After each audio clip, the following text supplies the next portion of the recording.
প্রিয় শিক্ষার্থীরা, তোমরা কেমন আছো? আশা করি ভালো আছো। বিশ্বময় করোনা পরিস্থিতিতে আমাদের শ্রেণী পাঠ্যক্রম বন্ধ।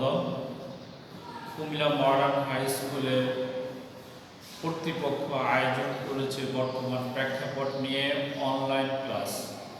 এই অনলাইন ক্লাসে তোমাদের সবাইকে স্বাগত। যে যেখানে থাকো সুস্থ থাকো, ভালো থাকো এই কামনা করি। আজকে আমি নবম এবং দশম শ্রেণীর ছাত্রদের জন্য ব্যবসায় শিক্ষা বিভাগের ছাত্রদের জন্য একটি ক্লাস নেব। আশা করি তোমরা ক্লাসটি দেখবে, দেখে উপকৃত হবে এবং সেটা থেকে তোমরা ভালো কিছু গ্রহণ করবে। প্রিয় শিক্ষার্থীরা, আমরা জানি ব্যবসা প্রতিষ্ঠানের মূল চালিকা শক্তি হলো নগদ অর্থ। নগদ অর্থের জন্য আমরা পণ্য ক্রয় করি নগদ অর্থ দিয়ে, সম্পত্তি ক্রয় করি নগদ অর্থ দিয়ে, আবার পণ্য বিক্রি করে নগদ অর্থ পেয়ে থাকি, সম্পত্তি বিক্রি করে নগদ অর্থ পেয়ে থাকি, দেনাদারদের থেকে নগদ অর্থ পেয়ে থাকি, পাওনাদারদেরকে আমরা নগদ অর্থ পরিশোধ করে থাকি। এই নগদ নিয়ে আজকের আমাদের পাঠের বিষয়বস্তু। তোমরা কি বুঝতে পেরেছো আমি কোন অধ্যায় নিয়ে আলোচনা করব? হ্যাঁ, তোমরা ঠিকই বুঝতে পেরেছো। আমরা আজকে আলোচনা করব হিসাব বিজ্ঞান বিষয়ের অষ্টম অধ্যায় নিয়ে। অষ্টম অধ্যায় নবম এবং দশম শ্রেণীর ছাত্রদের জন্য অষ্টম অধ্যায় আমাদের আজকের আলোচ্য বিষয় নগদান বই। নবম ও দশম শ্রেণী বিষয় হিসাব বিজ্ঞান।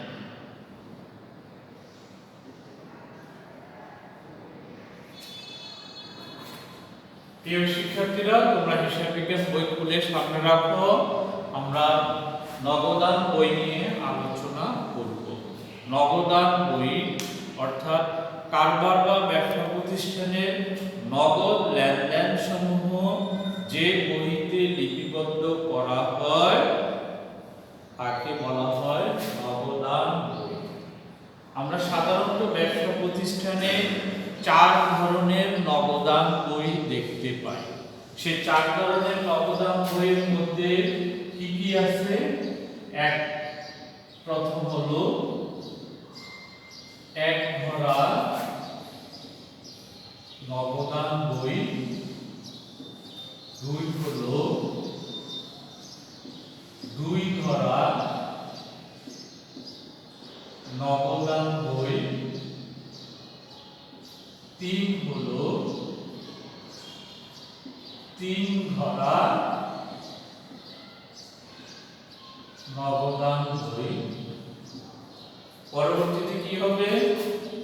4 ধরা না, 4 ধরা না, পরবর্তীতে আমাদের আসবে যেটাকে বলা হয় খুচরা নগদান বই। নবম এবং দশম শ্রেণীর বইয়ে সাধারণত এই 3টা নগদান বইয়ের আলোচনা আছে। একাদশ এবং দ্বাদশ শ্রেণীতে তোমরা খুচরা নগদান বইটা পাবে, একাদশ এবং দ্বাদশ শ্রেণীতে। এটা নবম দশম শ্রেণীর যে বিষয়গুলো আছে আমরা আজকে সেই বিষয়গুলো আলোকপাত করব। এক ধরা নগদান বই।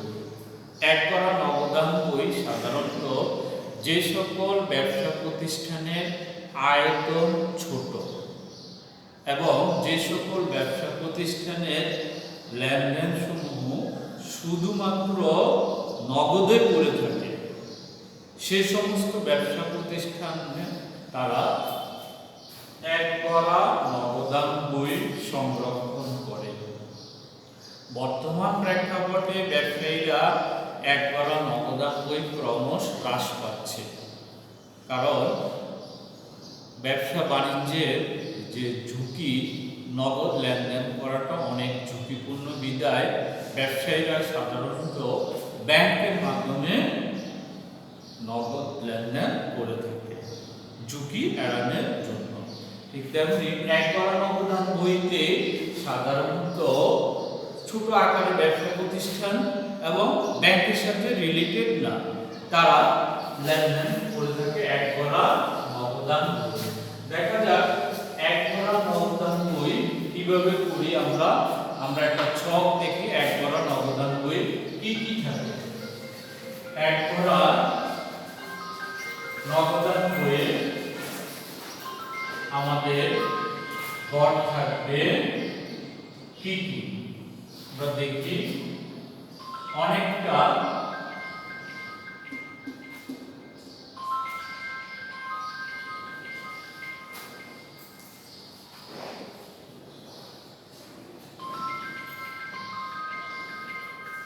এখানে একবার নগদান বই আমরা ছক দেখব।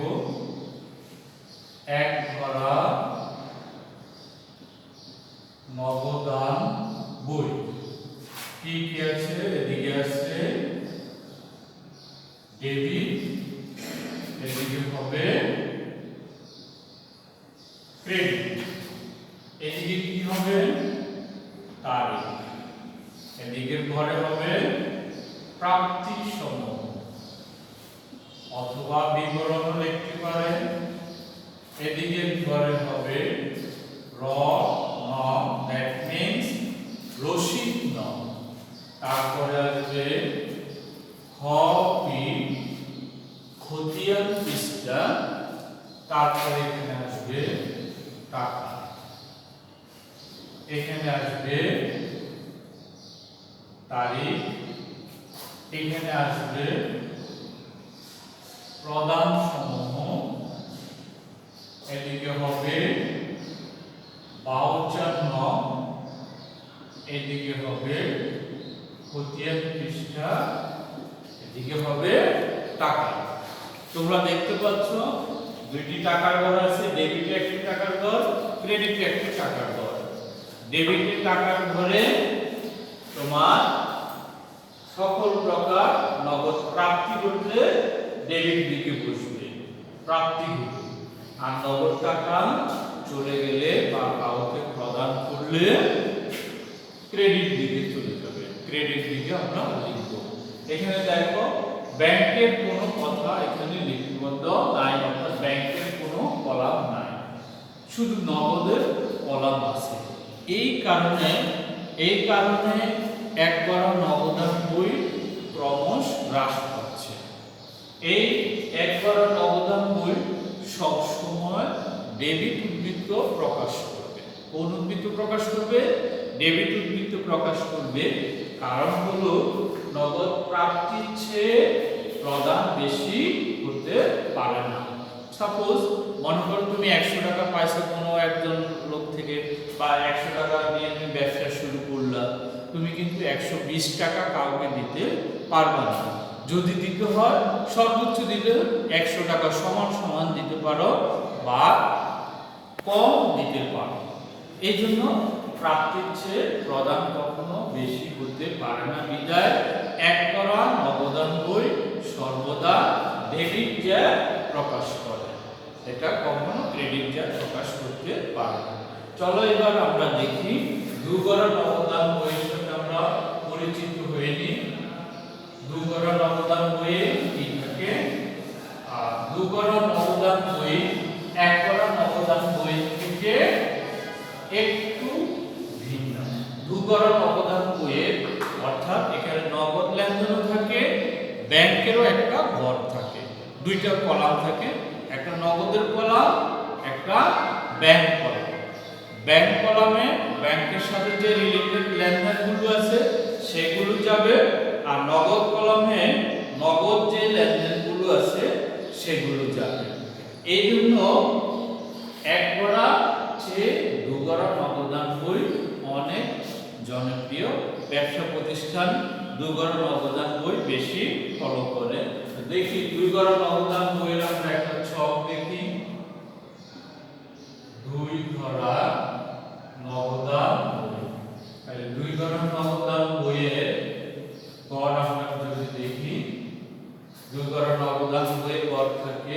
12টি। তাহলে এখানে একটা ঘর থাকলো, এখানে একটা ঘর থাকলো, তারপরে এদিকে একটা ঘর, ঘর, এদিকে একটা ঘর, এদিকে একটা ঘর, এদিকে একটা ঘর,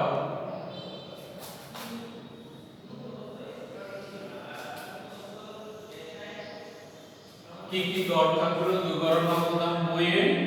প্রথমে তারিখ, তারপরে প্রাপ্তি সময়, এক ঘরের মধ্যে রসিদ নং, তারপরে খতিয়ান পৃষ্ঠা, তারপরে আসবে নগদ টাকা, পরে আসবে ব্যাংক টাকা, পরে আসবে তারিখ, প্রদান সমূহ, ভাউচার নং, খতিয়ান পৃষ্ঠা, নগদ টাকা, ব্যাংক টাকা। এখানে ডেবিট এবং ক্রেডিট উভয় দিকে দুটি টাকা, একটা নগদ টাকা, একটা ব্যাংক টাকা। নগদ লেনদেনগুলো নগদের পরে যাবে, ব্যাংক রিলেটেড চেক রিলেটেড লেনদেনগুলো ব্যাংক কলামে যাবে। নগদের যে সবসময় ডেবিট প্রকাশ করবে, ব্যাংকের ডেবিট জারও প্রকাশ করতে পারে, ক্রেডিট জারও প্রকাশ করতে পারে। ব্যাংক কলামের ক্রেডিট জারকে আমরা বলি ব্যাংক জমাতিরিক্ত, অর্থাৎ ব্যাংকের জমার অতিরিক্ত, অর্থাৎ ব্যাংক কলাম ডেবিট জারও প্রকাশ করতে পারে, ক্রেডিট জারও প্রকাশ করতে পারে। এখানে এক ঘর আছে, দুই ঘর অনেক জনপ্রিয়, কারণ এখানে ব্যাংকের ঘর আছে, ব্যাংকের মাধ্যমে লেনদেন করা যায় বিদায়, কারণ বর্তমান ব্যাংকের মাধ্যমে লেনদেন করাটা অনেকটা ঝুঁকি মুক্ত বিদায়। দুই ঘরের অবদান বইয়ে ঘর থাকে 12টি, এক ঘরের অবদান বইয়ে ঘর থাকে 10টি। এটা হলো দুই ঘরের অবদান বই। চলো আমরা এবার দেখি 3 ঘরের অবদান বই ঘর কিভাবে হয় এবং 3 ঘরের অবদান বইয়ে কি কি থাকে সেটা আমরা দেখি।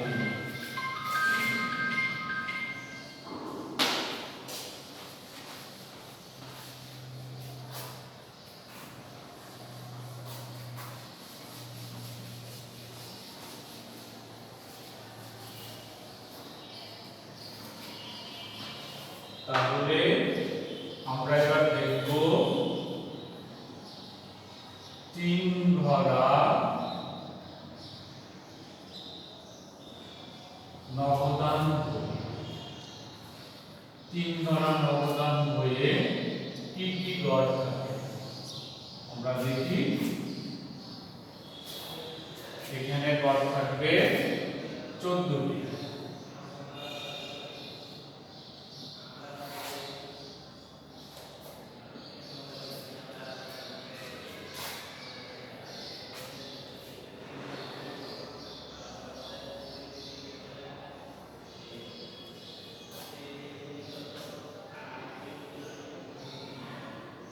কি কি ঘর থাকে?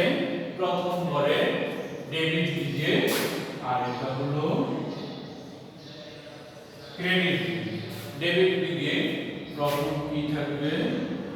তারিখ, তারপর থাকবে প্রাপ্তি সময়, প্রাপ্তি আগের মতনে, তারপরে তোমার রসিদ নং, তারপরে থাকবে খতিয়ান পৃষ্ঠা। এখানে নতুন আরেকটা সংযোজন হয়েছে, সেই সংযোজনটা হলো বাট্টার ঘর। তারপরে আসবে আমাদের এখানে নগদ টাকা, তারপরে আসবে ব্যাংক টাকা, প্রধানের দিকে এদিকে আসবে তারিখ, এখানে আসবে প্রধান সমূহ, এদিকে হবে 52 খতিয়ান পৃষ্ঠা, বার্তা, নগদ টাকা,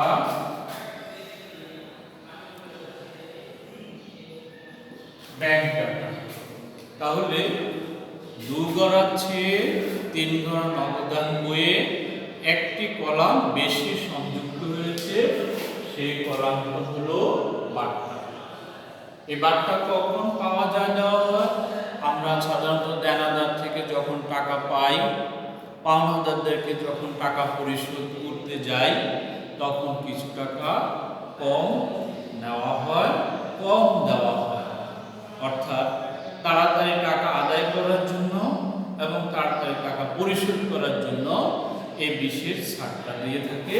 এই বিশেষ ছাড় দিলে সেটা বার্তার কলামে আসবে, আর নগদ টাকাগুলো নগদ কলামে যাবে, ব্যাংক কলামে, ব্যাংকের টাকাগুলো ব্যাংক কলামে যাবে, আর বার্তার ঘরে বার্তার কলামে যাবে বার্তার টাকা, নগদ টাকা নগদ কলামে, ব্যাংক টাকা ব্যাংকের কলামে যাবে।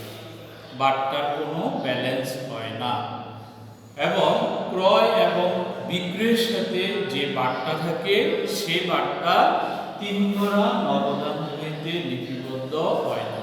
কোন বার্তাটা লিপিবদ্ধ হয়? অর্থাৎ দেনাদার এবং পাওনাদারের সাথে সংশ্লিষ্ট যে বার্তা, সেই বার্তাটা সাধারণত লিপিবদ্ধ হয়ে থাকে নগদান বইয়ে। এবার আসি 2 গড়া এবং 3 গড়া নগদান বইয়ে 2টি এন্ট্রি আছে। সেই 2টি এন্ট্রিকে কন্ট্রা এন্ট্রি বলা হয়। অর্থাৎ এই 2টি এন্ট্রি উভয় দিকে 2 গড়া এবং 3 গড়া নগদান বইয়ের উভয় দিকে নগদ এবং ব্যাংক কলামকে প্রভাবিত করে। সেই 2টি এন্ট্রি হলো ব্যাংকে জমা দেওয়া হলে এবং অফিসের প্রয়োজনে, কারবারের প্রয়োজনে, ব্যবসায়ের প্রয়োজনে যদি ব্যাংক থেকে আমরা টাকা উত্তোলন করে থাকি, সেই 2টি এন্ট্রি 2 গড়া এবং 3 গড়া নগদান বইয়ের ডেবিট এবং ক্রেডিট উভয় কলামে স্থান পাবে। সাপোজ ব্যাংকে জমা দেওয়া হলো, ব্যাংকে জমা দিলে আমরা কি করব, কিভাবে এটাকে লিপিবদ্ধ করব? নগদ টাকা চলে যাবে, ব্যাংকের টাকা বৃদ্ধি পাবে। তাহলে ডেবিট দিকে ব্যাংক কলামে টাকা বসবে জমা দেওয়া হলে, ক্রেডিট দিকে নগদের ঘরে টাকা বসবে। এবং এই এন্ট্রিটাকে সি অথবা ক লিখে আমরা আইডেন্টিফাই করব। ব্যাংক থেকে উত্তোলন করা হলো, তাহলে উত্তোলন করলে কি হবে? অর্থাৎ নগদের ঘরে টাকা আসবে, ব্যাংকের টাকা কমে যাবে। ক্রেডিট দিক থেকে ব্যাংক কলাম থেকে টাকা কমবে, ডেবিট দিকে নগদের টাকা বাড়বে। এই 2টি এন্ট্রি ছাড়া সকল প্রাপ্তিগুলো ডেবিটে, প্রদানগুলো ক্রেডিটে, ব্যাংকের লেনদেনগুলো ব্যাংক কলামে, নগদ লেনদেনগুলো নগদ কলামে। এই 3 প্রকার নগদান বই আমরা নবম দশম শ্রেণীতে দেখতে পাই। এছাড়াও বর্তমান ব্যবসায়ীরা এই নগদান বইয়ের বিকল্প হিসাবে আরো 2টি নগদান সহজভাবে নগদ প্রাপ্তি ও প্রদানের জন্য সহজভাবে 2টি হিসাব করে থাকে। এই 2টি হিসাবের মাধ্যমে আরো সহজে আমরা নগদ প্রাপ্তি আর প্রদান জানতে পারি। সেই 2টি জাবেদা হলো, একটা হলো নগদ প্রাপ্তি জাবেদা, আরেকটা হলো নগদ প্রদান জাবেদা। ব্যবসায়ীরা এই 2টি জাবেদার মাধ্যমে লেনদেন লিপিবদ্ধ করে নগদ টাকার পরিমাণ জানতে পারে। নাম থেকে তোমরা বুঝতে পারো, নগদ প্রাপ্তি জাবেদা অর্থাৎ নগদ টাকা পেলে যে জাবেদা বইতে লিপিবদ্ধ হয় সেটা হলো নগদ প্রাপ্তি জাবেদা, আর নগদ টাকা প্রদান করলে যে জাবেদা বইতে লিপিবদ্ধ হয় তোমরা সেটা হলো নগদ প্রদান জাবেদা। আশা করি নগদান চ্যাপ্টার সম্বন্ধে তোমাদের একটি ধারণা পেয়েছো। আল্লাহ বাঁচিয়ে রাখলে আগামী ক্লাসে আমরা এই নবদানের উপর গাণিতিক সমস্যাগুলো কিভাবে করা যায় সেগুলো নিয়ে আবারও হাজির হব। সে পর্যন্ত তোমরা সবাই ভালো থাকো, সুস্থ থাকো। আর 1 করা, 2 করা, 3 করা নগদ প্রাপ্তি, নগদ প্রদান জাবেদাগুলো তোমরা বাসায় বসে হোমওয়ার্ক করবে। সবাই ভালো থাকো, সুস্থ থাকো। আমাদের নিয়মিত অনলাইন ক্লাসগুলো তোমরা দেখবে এবং সেই অনুযায়ী তোমরা প্রস্তুতি নিবে, এই আশা করে আজকের মতো এখানে শেষ করছি। আল্লাহ হাফেজ।